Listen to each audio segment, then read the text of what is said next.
You've probably heard of Lander, the mastering service, right? Remember that? But here's the thing. Lander has evolved way beyond that. I've been trying out Lander Studio, and honestly, it's kind of wild how much they've packed into one platform. And it's not just mastering anymore. It's everything that you need to make, release, and grow your music in one place. You get access to over 2 million royalty-free samples, professional plugins from brands like Baby Audio and Arturia, a full mastering suite, and distribution to all major streaming platforms. There are even tools to collaborate with other musicians and sell your own creative services. The thing I really like is the simplicity. You can go from an idea to a finished release without bouncing between 10 different apps or paying 5 different subscriptions. It's all in there. And for the price, around $12 a month, it's kind of unbeatable. Most services charge that for just one feature. Lander gives you the full studio setup, production tools, mastering, distribution, and even online courses from real producers. If you just want to help artists make and release music without getting bogged down in the technical stuff, I think Lander Studio is a really smart move.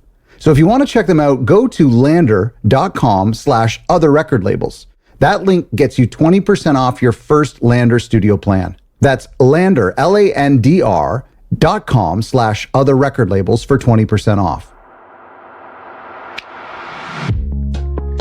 Hello and welcome to a new episode of Other Record Labels. I'm your host, Scott Orr, where we talk about the art and culture of running an independent record label. And there's no better way to talk about running an independent record label than to talk to someone who is running an independent record label full time.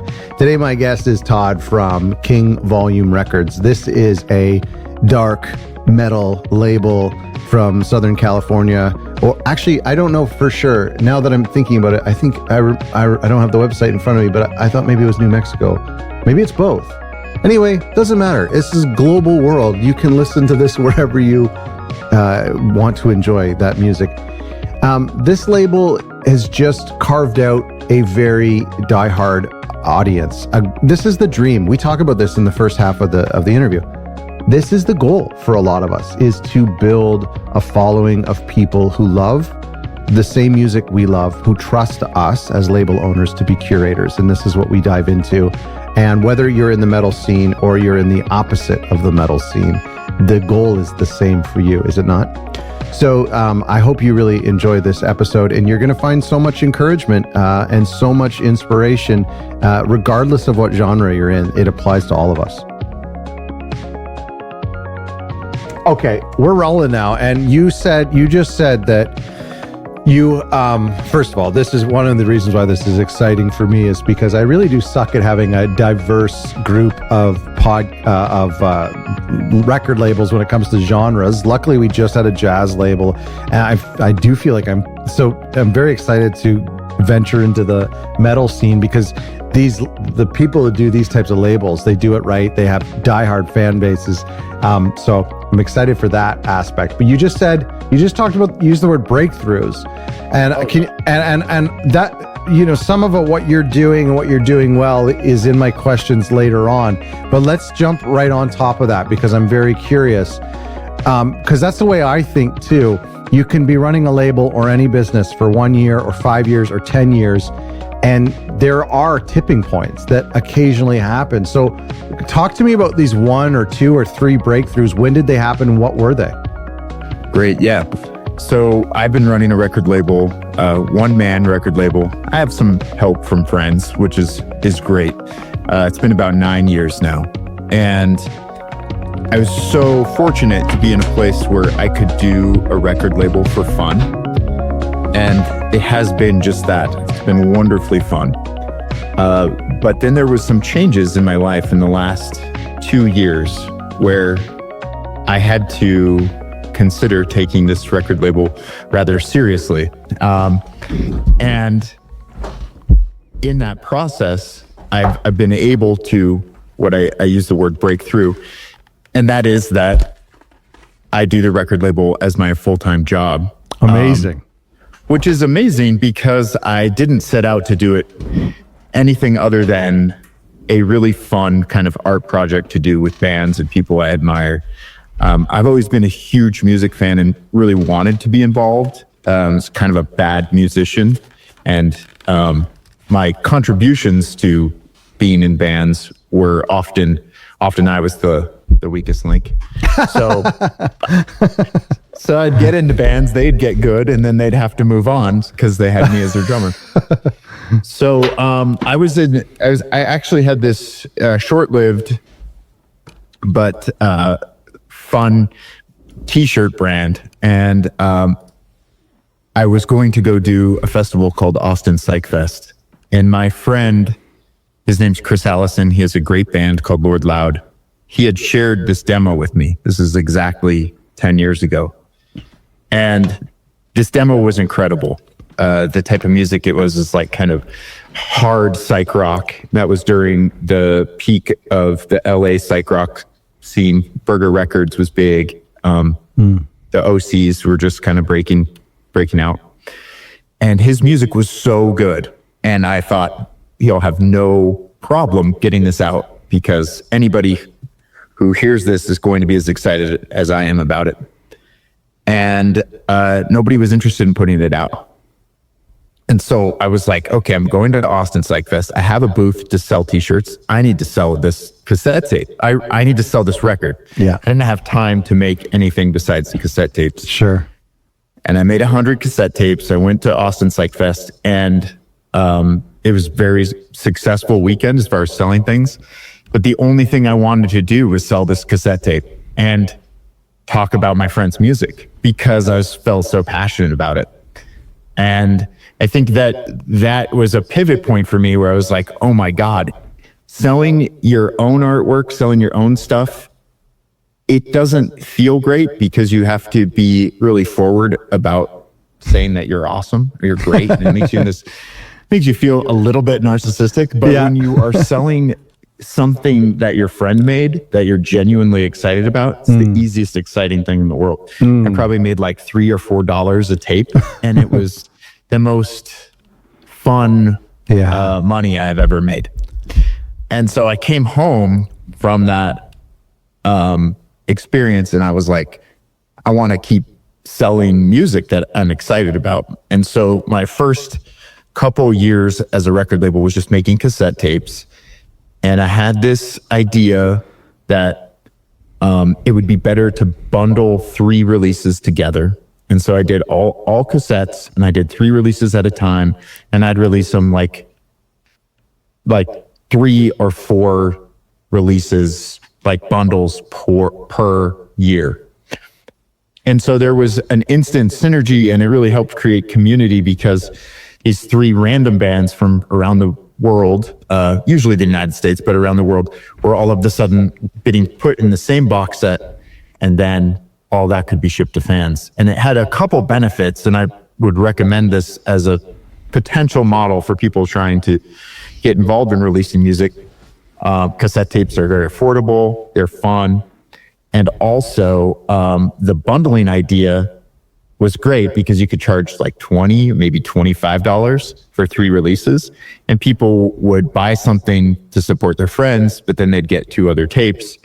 You make 100 of each, and they move quite quickly without a very high level of investment from bands. Okay, pause there. We got to just unpack this little idea here, because I actually remember talking to a label one time who did 3 releases on one day, but they were separate releases. Like you could just pick which one you wanted.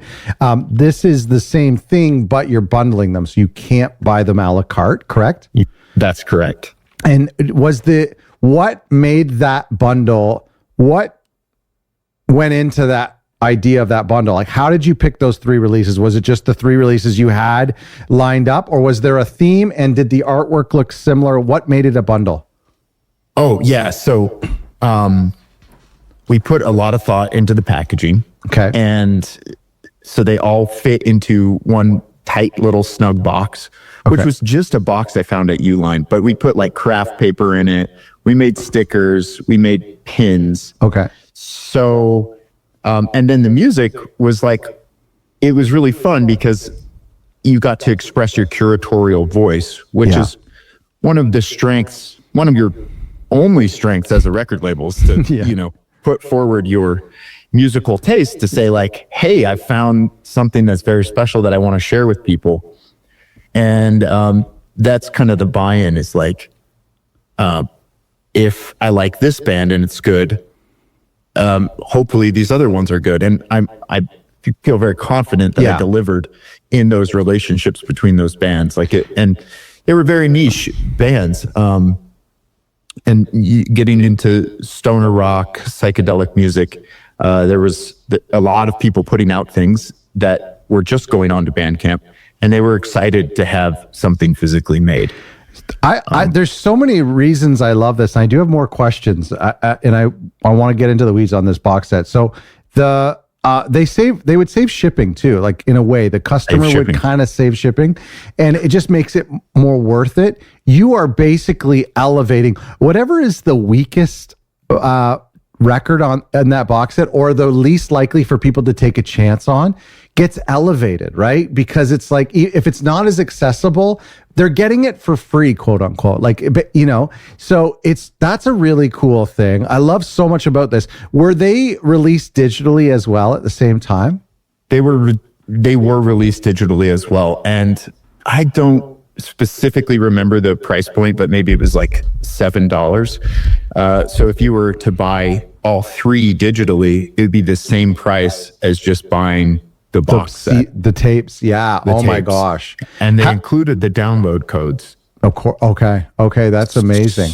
So you would get it all. And that was the tool to build an audience, because people were excited about it, and all of the bands were then telling their friends about it. And the 3 at once thing just sort of gave it a lot of momentum. We weren't trying to pitch or anything like that. And in some cases, the record had already been released. Okay. So that helps. It was just a chance to repackage and create the first physical product in relationship to the album. What made you follow the record label model, or how would you say that this is a record label model as opposed to a cassette club like Vinyl Me Please or something? Like, how is it not that? Well, that's a good question, because I wasn't even familiar with things like that at the time. And really it was a tool to see if I liked doing it. And then you have the opportunity to work with artists, find out who you like working with, who's good at communicating, who is excited about what you do, who promotes. So when you're first trying to build a reputation and also figure out what it's like to work with other people, it's nice to do that without being high stakes. Yeah. After a couple of years, it was easy to transition into a more traditional model where we were releasing vinyl, CD, and cassettes. And so this was like was really enjoyable. So this was just like a booster. This year was just a way to get you to meet artists, test out artists, and meet their fans. Exactly.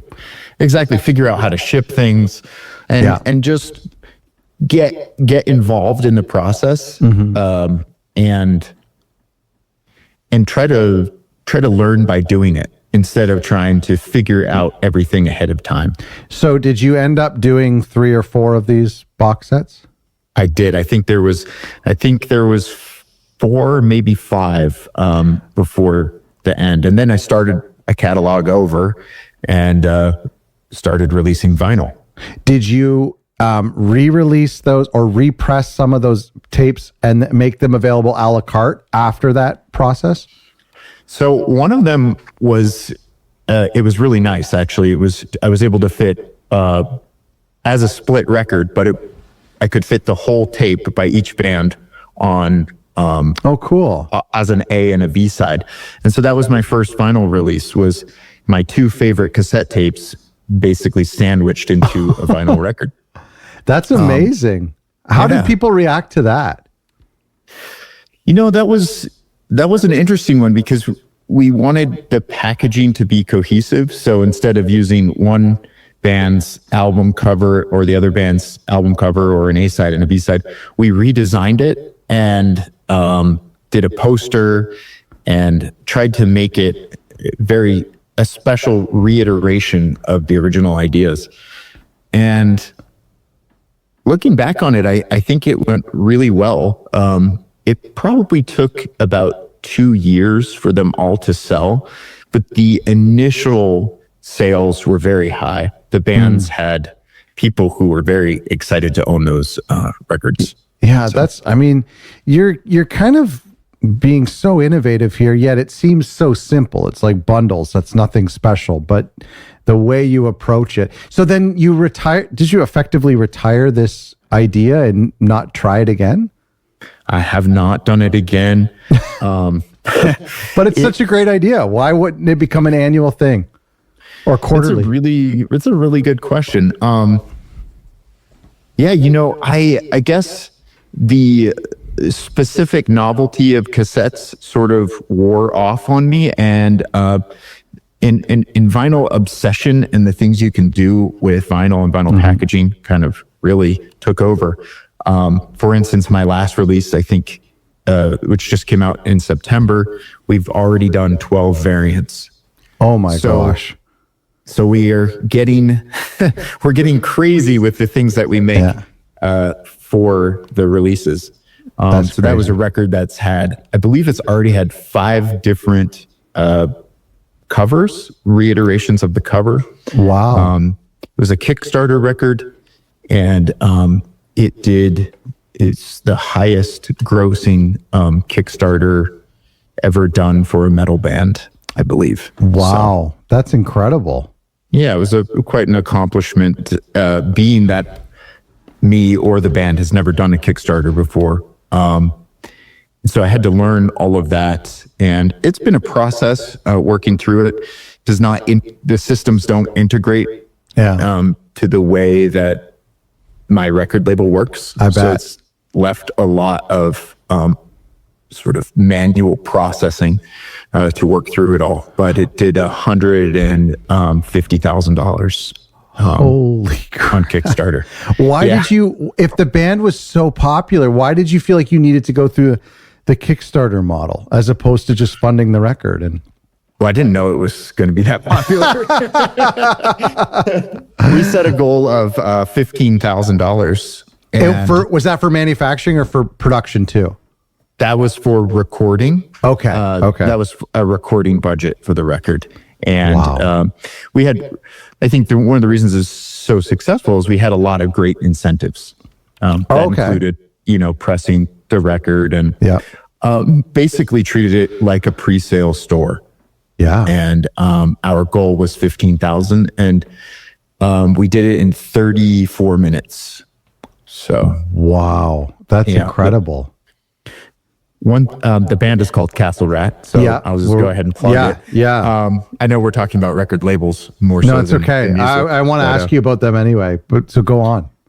So they become a sensation, and that was just an interesting part of their story. They are touring relentlessly. They did 150 shows this year. They're currently on tour in Europe, and working very hard, very creative band. They are a theatrical heavy metal band, and incredible performers, great concepts, just a whole world to get into. So they have perhaps the most lovable, fun, invested fans that you could ever wish for. So I'm very grateful that I get to be a steward of that relationship. Well, tell me a little bit about, we're all over the place here, but it's fun. Tell me a little bit about when it's okay. When you first, this is a conversation. When you first approach a band like that, who has maybe a few options for where to land, what do those early conversations look like? A band like this did have options for, I would assume, for signing with the labels. So how do you, I don't want to suggest you try to convince people to sign with you, but if you're a fan and you want to work with them, what do those early conversations look like? it's a very good question. And I think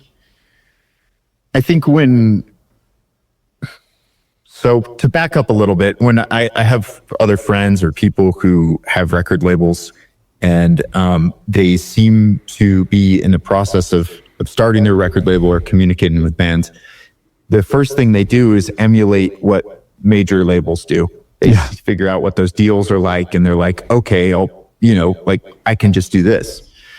But you're overlooking what your strengths are, and that is that you could do whatever you want. You can create a record deal that's just, that's paid in cookies or like whatever. It's so true. You have to. So if you want to build relationships and you want to create an environment for your band to thrive, and if you put your artists first and try to think about what would be the best thing for them, then eventually your needs will get met. And that might not be on this release or the next release, but it will happen eventually because you're cultivating a fertile soil for bands to grow in, where hopefully they don't resent the record label. They don't feel frustrated, taken advantage of, those sort of things. And that's a common feeling out there for people who've engaged in major record label deals and felt burned and felt not seen. So it's starting there. Oh, yeah. How do you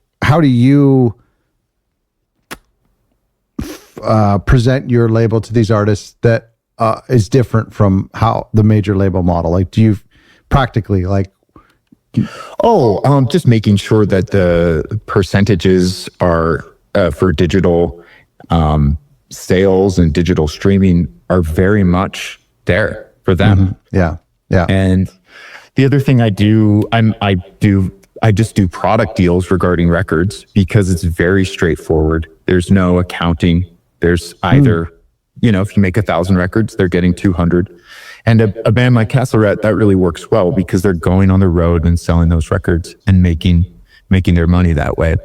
Okay, so when you say, for physical media, these product deals, you're saying that they get a portion of the inventory as opposed to a royalty on everything sold? Correct. Interesting. Are they getting any royalties on your 800?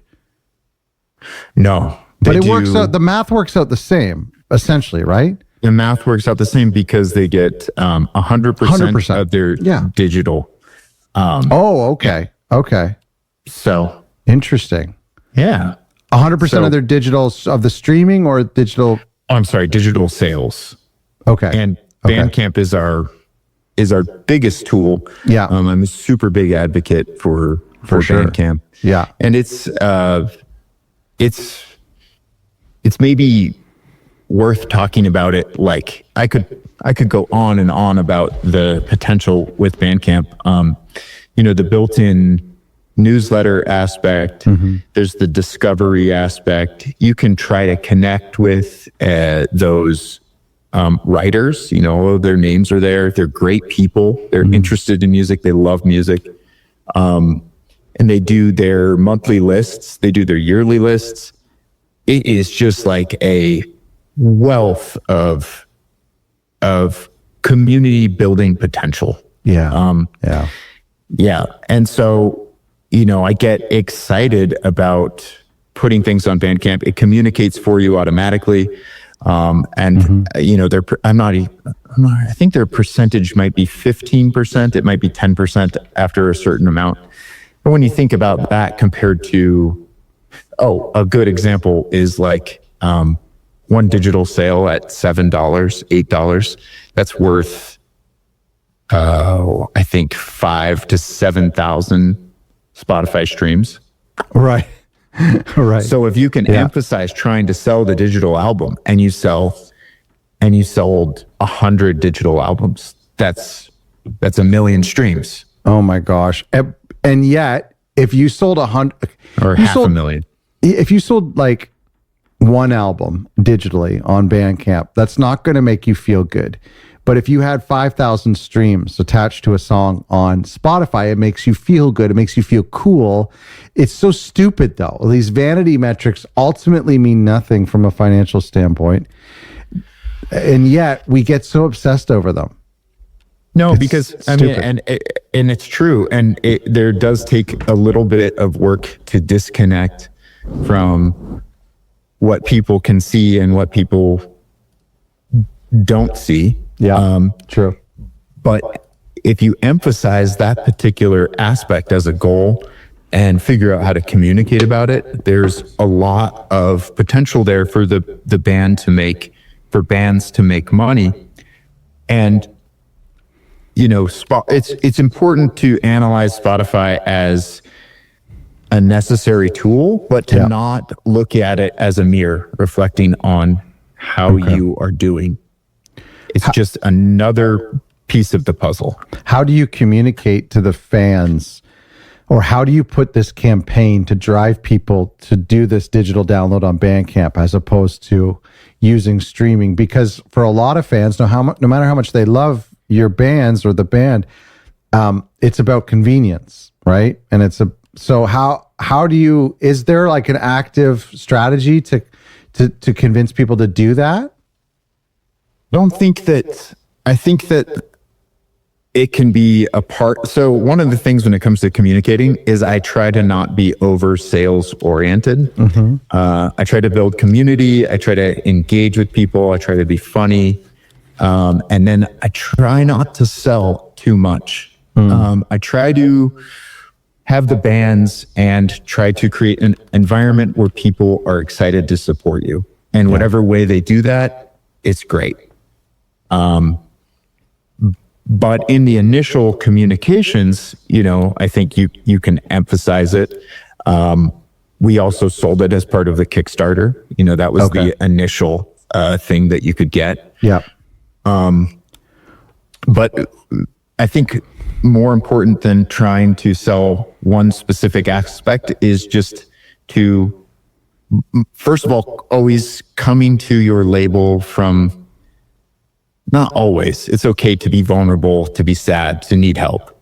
Right. But generally speaking, you want to be cultivating a place where what you are doing is exciting and it's something that people can be a part of.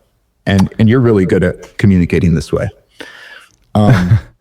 It's something I learned from you. Oh, well, that's great. Well, as opposed to, that's interesting because you're kind of saying, like, is this opposed to the people, the labels who kind of grumble online about how hard it is? And I know it is hard. I grumble too. We can grumble together.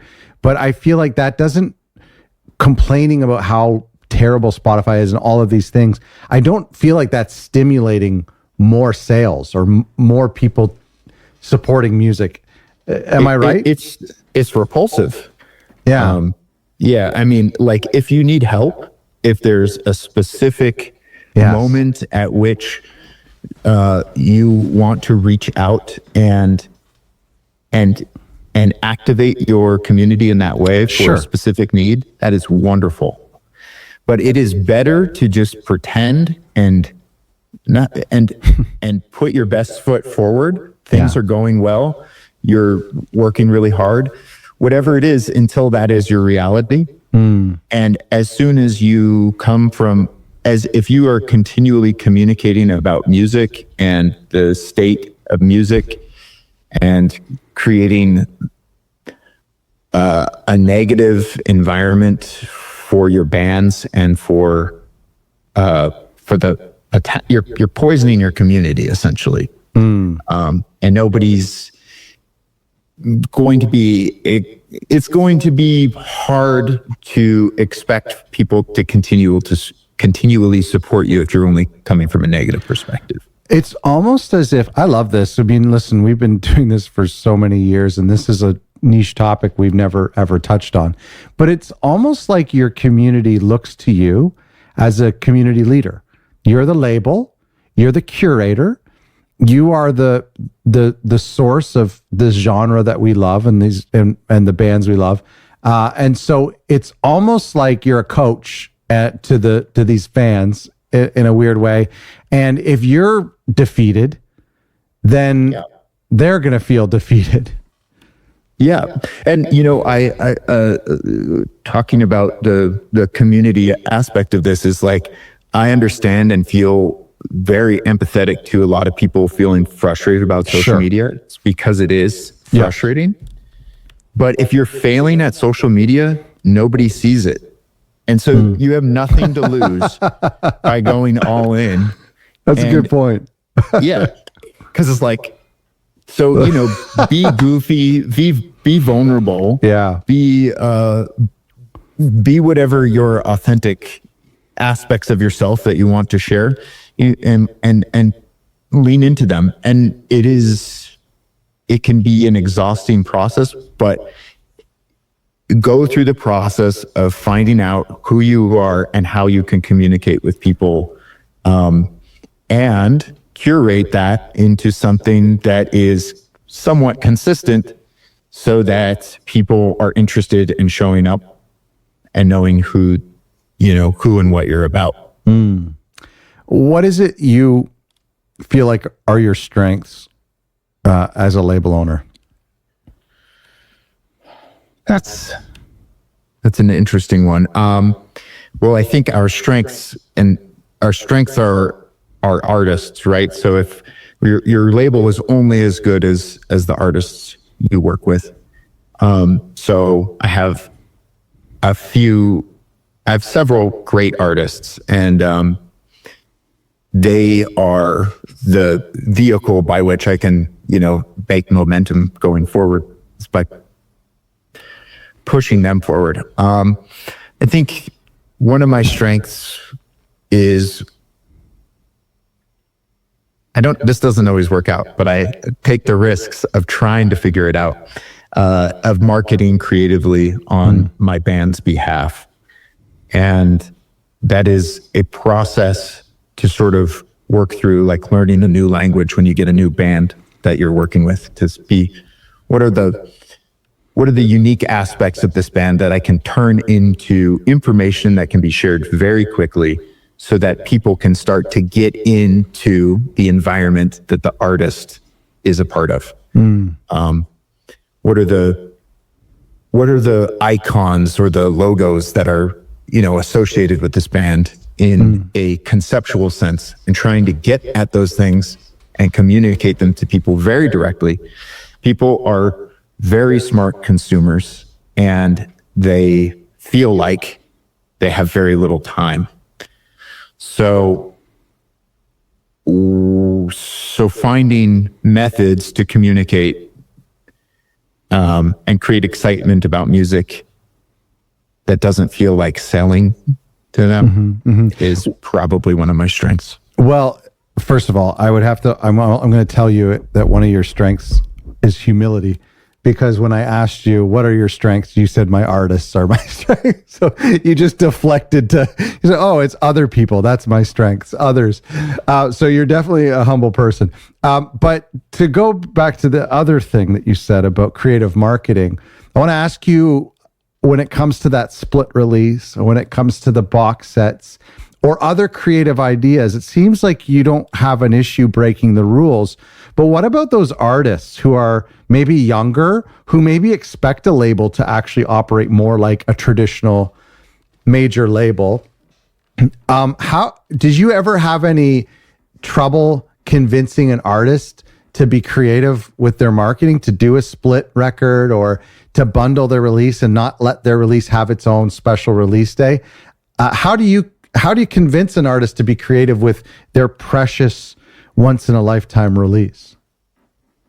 It's actually a big barrier that I've come up against, not often, but it's now part of the rubric regarding who you do or don't work with. Okay. Is how collaboratively pliable they are regarding those things. And in some ways, it's good to figure it out beforehand, because you can figure out if you have something to offer them or not. Because if they're not receptive to those sort of ideas, that process, then it's just not a good fit. And you know, what's interesting about the traditional label stuff is that those things are easier to figure out than you think, right? Like, oh, you want to run quality meta ads. Like you can hire somebody to do that for you.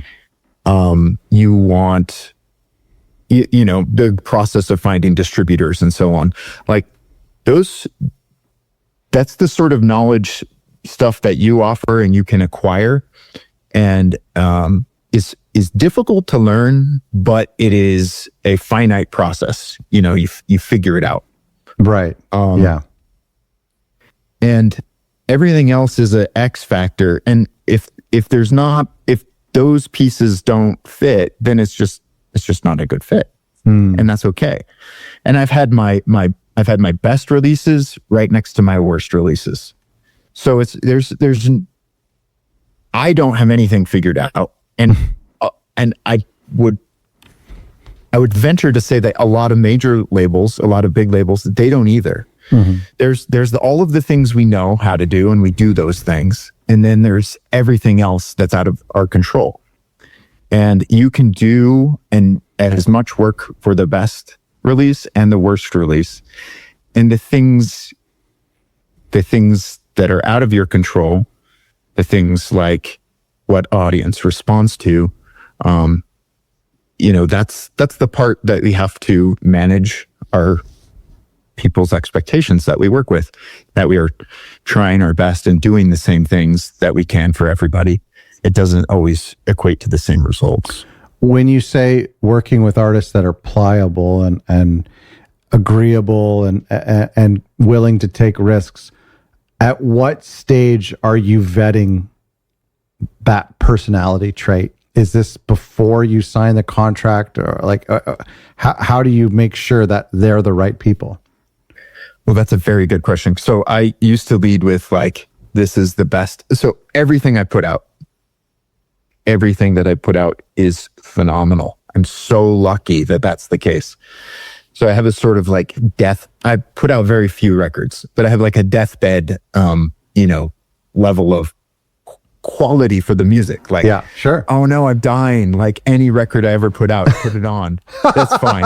Whatever. That's fine. It's great. That's awesome. So that was sort of it for me, is like, I'm going to listen to this. I can listen to this record over and over and over again. Yeah. And that's very valuable, because when you have that sort of relationship to work that you're putting out, work is easy. Yeah. You know, your job is easy to a certain extent. And that was sort of the shining light that guided me. But it doesn't, that my taste and passion for the music does not inherently convert a whole bunch of people to buy a record. Okay. And it's all of these other things that I realize I have to analyze and see, you know, what, how are we actually going to do this? And do you want to do it with me? And take the risks, you know, whatever it is.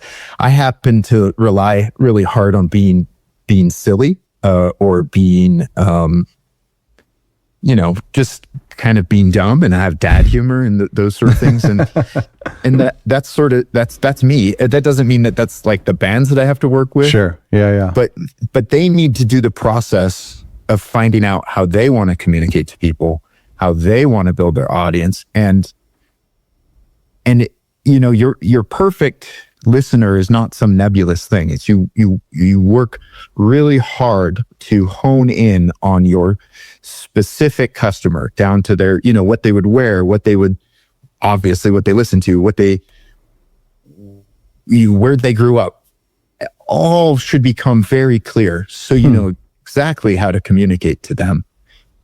And you know exactly the lodestone of what your purpose is and how you want to communicate it to other people. And that's not something you get to in a single conversation, or, reflecting on in a week. It's a whole process that you continually have to do. And that's a lot of work. But if artists just create the music and then they're just like, that's it, it's real good, like, do your best with it. You try your best, but that's a tall order, because you can't actually sell somebody else's music for them. They have to show up too. And that partnership is really, really important to build. Yeah. Yeah. Well, that's a lot of stuff in there. What about the sonic fingerprint of the label? I mean, just to go back to what you were saying, the brand, from what I'm hearing, is the personality and your personality specifically of the label, which I think it should be for everyone, and perhaps tied in with the personality of the listener, as you were saying. And hopefully that's in the same orbit. Musically, though, do you have sonic guardrails? So I really was very interested in psychedelic rock, stoner rock, doom metal. And one of the nice things about having your own business, about not really being beholden to anybody, is these things can change, and they've sort of organically shifted towards more traditional heavy metal. And that's, gosh, it's just like, it's like as if I've just gotten old and now I want to just, like, it's happened to me over the last 10 years. And I want to listen to music that just sounds like Judas Priest. Yeah. And that's fine. And I don't know how much of my audience is with me from 10 years ago till now. It used to not be part of my label in a face forward way. And that was really a pivot point. I had a sort of a social media best friend coach. And I think it was probably about 5 years ago. And he was like, this is the way forward, is you have to, I think the most important thing is people want to support other people. They don't want to or really care about supporting like corporations. I mean, we do, right? Some people are very connected to branding. I see what you're saying, though. I see what you're saying. Yeah. But another brand without a face, and if you can be a person, if people can talk to the owner, if people can identify you with the record label, like, that's the way forward. I still have not gotten good at talking to the camera, like in a candid way. Sure. I have to almost always like create content, but that's fine. That's how I found my way to do it. Sure. Yeah. Yeah. The other thing is like, there's so many things to do as a record label, and some of them you have to do and some of them you don't have to do. And you can both challenge yourself to do new things and then also find the things that just aren't for you. Okay. And that those choices are what will help make your record label unique. And authentic. If you're saying, sorry, I don't want to be on camera. Yeah. That's still exactly still authentic. Yeah. It's still authentic. It could be completely faceless. It could be mysterious. It could be, but you have to acknowledge the choices that you're making and own them. Yes. And be consistent, right? And be consistent. So going back to the sound of the label and to the genre, is let's tie this in with our conversation about creative marketing. Do you think every label has to approach the industry different based on their genre? Is marketing the same for you as it is for a jazz label or an indie rock label? Well, there'll be certain touchstones that would be useful, but I think with metal, things could be edgier maybe in a way and still connect than jazz, but maybe I'm underestimating how wild jazz could be. Yeah. I don't know. Sure. Yeah. But like, you know what I find is that all of the music genres that I'm thinking about, all of the marketing tends to lean towards each other, so it looks very similar. And that would be, that's something to be aware of, like, and you can bring attention to like the fact that all of these people take themselves very seriously in this specific way. And so how do I want to do that better, or go around it altogether? Sure. And I think when it comes to marketing, there's a real sense that you have to fit in. Like for a while there, like flashy content, things that were very curated and high production value. That was like the goal. Yeah. And as far as I can tell, it seems like for the most part, people read those as advertisements because the high quality is true. like, you're selling something to me. Oh, that's so true. They immediately start to kind of turn off, like they're desensitized by it now. Yeah. Bizarre. Because it's pervasive. So the low investment, high vulnerability, maybe it's not edited overly. That stuff's kind of more exciting because you want to see what's going to happen. It's funny, actually. Anticipating it. I was watching a football game on television and I saw an ad for like detergent using like an influencer. So, and it was like very clearly in their house, and it was just a regular TV commercial, but it was shot by someone in their house with their kids on their phone. And it was just funny. It's like, we've been doing the opposite, like big brands have been coming to influencers. Now all of a sudden they're just like, you just do the whole commercial. We don't need to do a big production. That's very interesting. Yeah. It's very interesting. And the what's behind it is like that connection to people that we're missing, and that you can sort of create yourself if you wanted to. Is marketing, let me ask you two questions. Is marketing different for every release? And then my second question, completely unrelated, but you can tie them together.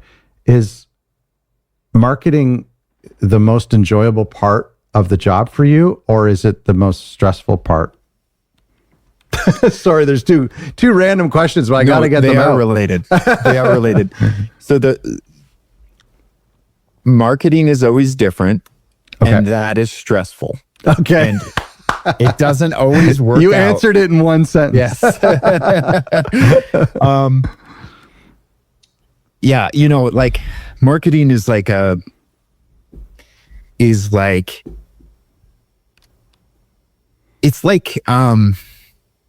it's like building something in the dark, and you're like looking for the tools and you don't know if it's the right tool or not. And so like you try it, but I think I go back and forth internally. I'm like, oh my gosh, I have to figure this out. And then also just try. And I think one of the things for bands is like, if you are trying and then they can see it, that's very meaningful. For sure. And so just continually showing up and trying to market for them. I mean, if you do things like you could get the low-hanging fruit, which is like to do some advertisement, do a magazine placement, hire a professional press person. I say those are low-hanging fruit because you can get somebody else to do them. Yeah, I see what you mean. And then the creative stuff is harder, and there's no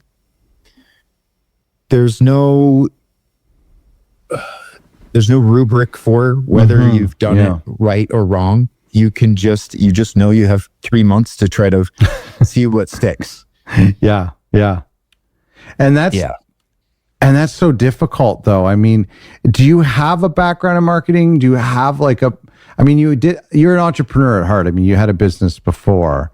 But I think a lot of people really struggle with this because it's like, I want to tell people about the music that I love. I want to be a curator. I want to help artists.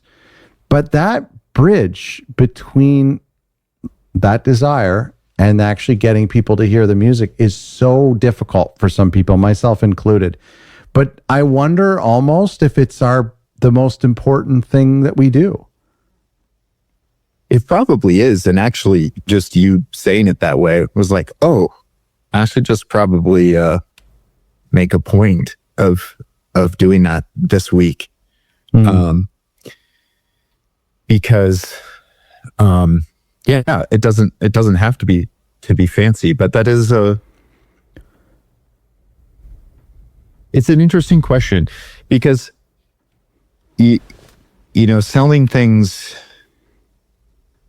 selling transactional things are very difficult. But if you can get to the heart of it, which is that somebody else has created, this is back to the whole beginning of it, somebody has created meaningful work that their heart is in, that you believe changes the world and can make other people's lives better by having it. If you can, that's what you believe. If you've gotten to this point with it, if you can find some words, some image, some way to just give that to other people and let them know that that's where you're coming from, that's the whole goal. Let's go back to the breakthroughs. I would guess that a breakthrough for you, whether or not you've achieved this or not, or if this is a goal of yours, but I would think for me that marketing becomes easier if I've built an audience, a built-in audience that is, the audience of your Bandcamp members that you can message through the app. You have a great social media following, to the point, and on Bandcamp, when people get notified that King Volume has a new release. To me, I feel like the breakthrough that I would be looking for, whether it takes 1 year or 10 years or 25 years, is to not have to rely on being so creative marketing, because I just have this audience that's trusts me. Are you there yet? I am not there quite yet. Okay. I think the gap for me is that the growth point for me is that strong personal communication, and that I probably have a few hundred people who are down for whatever I put out. Okay. Which is great. It's good. That's good. Great. Yeah. It's good. It's really good. That's all your color vinyl right there. Yeah, that's right. That's really good. Yeah. And that took a long time to build. But let me think. Well, I mean, it sounds like to me you're moving the goalpost, because you just said 200 to 300 people. Like, that's great. We would all kill someone for half of that. But but activating the band's audience is really where it's at, and you can bring some to the table for sure. But no, I think the breakthrough. The breakthrough for me specifically is that I can work on my label full time, and it sustains me. And you kind of need that when the order is to come up with creative marketing assignments for every release. You need that space in your mind, because I mean, you're doing royalties, you're packing orders, you're talking with manufacturers, distributors. You need a day of the week to be able to just blue sky, right? Yeah. Yeah. Yeah. I mean, I think if you have a long lead time, that's probably the best place to be, because some of the best, some of my great ideas come under pressure for sure, and they're useful. But the thing is, I sound as if I know what I'm doing more than I do. I don't know what I'm doing. I have no idea what I'm doing, but I do the thing, which is, it's been compared to gambling, right? it's like gambling where you have nothing to lose. So you just keep showing up and you keep spinning the wheel. And I've had months where I've had, 500,000 imprints. And then I've had months where I've had 70 million imprints. And the thing that got me 70 million was embarrassing. It was a terrible like meme that shouldn't have existed, but it did so well. And so there's nothing precious about these things. Right. You can work hard on them. Nobody will see them. It's off the top of your head. It gets seen by a million people. Don't be overly precious about it. Just create and put it out there. Get some feedback, put it out there. And it's just a process as opposed to a destination. I think when people hear this conversation, they look at some of the work, they'll start to feel a little jealous of how far you've come and the stuff you've accomplished in your mindset. So let's make those people feel better. What do you suck at? What are... No. So I don't even think that I've plugged you, Scott. The way that I got here is I read your books. I've been a part of this community. I don't engage. I just, watch it. I've written you an email. So, I'm not particularly good at anything, but I've just been trying. And fortunately, little drops in the bucket, they accumulate. I am bad at a lot of things. I think I still haven't found my direct to camera voice. I have left some community building on the table. I used to do and suggest doing giveaways. I do them all of the time. I would draw names out of a hat, in a very creative way. One of the things that helped me build community is for certain releases, I would draw on every LP mailer. Wow. And I loved doing that. And I would do, I'd do like skulls and daggers or whatever. Yeah.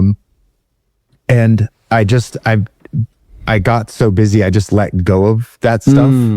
And I feel like some part of me has neglected my base, the people who, cared about those things a lot. And I've sort of just been moving, but haven't sort of maybe done some tending to the people that I really care about and help me get to this point.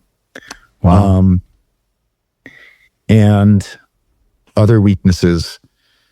I think what happens a lot is you're in survival mode. So you're like that's what I talked about before, is like having some more time. I use your release calendar, which is great. Good. And I use your release spreadsheet for collecting all of the information. Great. That's yes, I do. Well, but it sounds like you have no weaknesses. You're such a smart guy. No, but I'm filling in those singles. I'm filling in when those singles should be, and then those single date approaches, and I'm not ready. And I'm not ready, and then I'm like, oh man, well, is the band ready? Is the music video ready? And so the way I work ends up feeling a little bit like we are, on a racetrack and everything's just zooming by, and like we hope you make the turn in time, and you do. But I feel that way. I'm glad to hear you're using those documents. And to be honest with you, I use them too. And I it's so weird that you can plan ahead. You can map out your year, and then you feel accomplished. And you're like, I just mapped out the year, and you sit back and relax, not realizing that time is passing and those dates are coming, whether you're ready for it or not. And I'm just like, oh, I had a single that was done for about 6 months, and I had to plan to do all of these things. And then all of a sudden I'm like a month away from release day. And I was like, what did I do with that time? It was like, it was almost like it was a curse being ahead of schedule. Yeah. In a weird way. Right. Because you're like, oh, that's done. Yeah. Man, I mean, some other big weaknesses, doing customer service by myself. I think I do it 5 days a week, and I try to take a couple days off occasionally. But, the customer service thing, can be really hard when you're looking at the whole world. And I have a warehouse in Poland and a warehouse in Ohio that help me fill orders. And all of the necessary communication and getting people tracking numbers and so on, like that stuff is so time consuming and so unfun. I keep all my communications kind, and I like am so happy to connect with people, but doing that work is horrible. I just absolutely hate it. And so, yeah, I mean, if my point of growth is to bring somebody on to do customer service, I love talking to people. I'm so glad they supported me, but like, I have no idea why Austria is not releasing your records. Austria Postal Service. I don't know. Oh my gosh. And that it's sort of thing. And it's difficult because you want to be nice to all of those people, not like any other business gives people like one-to-one communication, but like you want to be nice to them because they are potentially one of those 200 or 300 diehard fans who will buy everything. Maybe they are. And so it's hard. You can't triage these people. Oh, no. It's difficult. No, I mean, everybody is so understanding and so kind. It's good. Just like the global shipping situation. Yes. You're in Canada. Yeah. My God, I shipped records on a due date, September 20th, and it's early November, and they're not there. Yeah. Well, we're at postal strike. Yes, exactly. Yeah, and it's so frustrating. And it's like, I support those striking workers. Yeah. But they just need to mean. They need to take my records to the people. So everybody's very understanding about it, but it creates so much work that's just sort of nebulously like never finished. And that is my weak point for sure. I love everything that you've done. I wish we could keep talking. There's so much more I'm sure you could share with our audience, and I'm sure we'll find a way to do that. But thank you for taking the time to chat. It's a huge honor. I am such a big fan of you, Scott. This is like, Todd. like having a record label, and like you were a YouTube and your books. You mentored me, and you never. My gosh. Oh my gosh. I thought about quitting, and then that's so nice to hear. Yeah. When I was looking over your stuff, I was like, oh, this is a great label. This is a label that has an audience.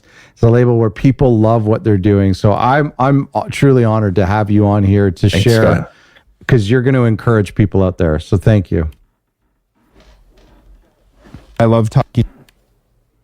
And do collaborative releases with other labels. That's my other tip that I highly recommend. Almost every release I've done is amazing.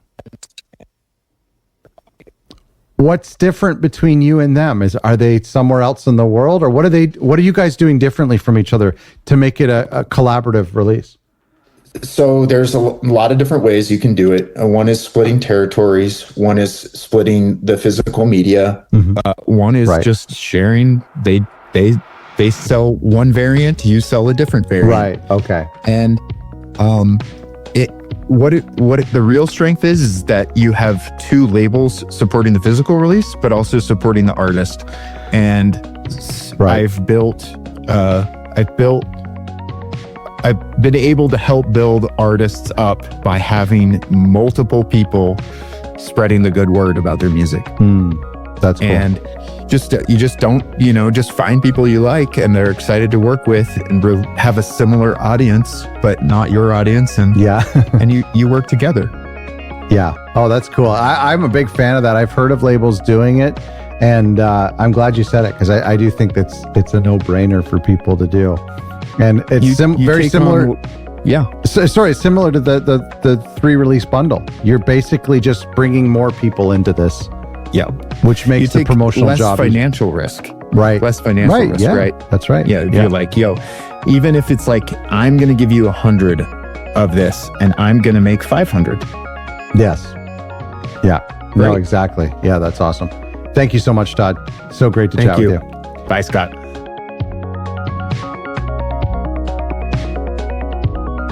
Thank you all for listening. Okay, here's what I want you to do. When you listen to these interviews with other label owners, of course, throughout the conversation, I'm hoping that you're encouraged, you're inspired, you get ideas. Maybe you copy their ideas. Maybe their ideas kind of give you your own idea, like your own spin on things. And everybody I talk to is very open with and very transparent with how they run their business. And they've learned from this show, from other labels, and they want people like you to learn from people like them. So don't be afraid to be inspired and to take an idea that you hear on this show and think, oh, I want to try that with my own label. That's what this is all about. So here's what you do. I want you to go to King Volume Records. Just go to kingvolume.com. I want you to poke around on their social media. I want you to poke around on their website. I want you to poke around on their Bandcamp. I want you to look at things for your own label and go, oh, I like the way they've done that. Maybe I should try that. I want you to look at their merch. I want you to look at their physical products. The way I'm not saying that every label we have here does things perfectly. That's the whole point. I want you to look around and look at things that will inspire you. I want you to follow them on social media for two reasons. They can constantly give you new ideas week after week as they post. They can inspire you to post on your own label as well. And then, of course, it's just nice that we support each other in this community. So I want you to do those things. I want you to follow every label we have on the podcast. I want you to go to their websites after we talk and look at some of the things that you would like to take from them. Some of the things maybe you're like, you know what, I don't like the way they do this. I'm glad to know I do it better. or I really don't like the way they do this XYZ with digital or whatever. And, I think my way's better, or maybe I'm going to try a different approach. You see what I mean? You want to go to their website as a music fan and be like, okay, I see some of the things they're doing. I'm viewing it through the lens of a fan. This is hard to do for our own websites, isn't it? It's hard to do for our own platforms. And so when we do it for some of these other labels, we get inspiration, we get corrections, that kind of thing. Does that make sense? Thanks again to Todd from King Volume. Thanks again to you for listening. And thank you to our sponsor, Lander, because honestly, without Lander, we couldn't do these weekly episodes. They literally make it possible. They cover the production costs. This is very, very nice to have them support our community. So I'm grateful for them. If you're looking for a digital distributor, check out Lander by going to LANDR. That's Lander, LANDR.com/other record labels, where you can get a special discount through other record labels. Thanks for listening.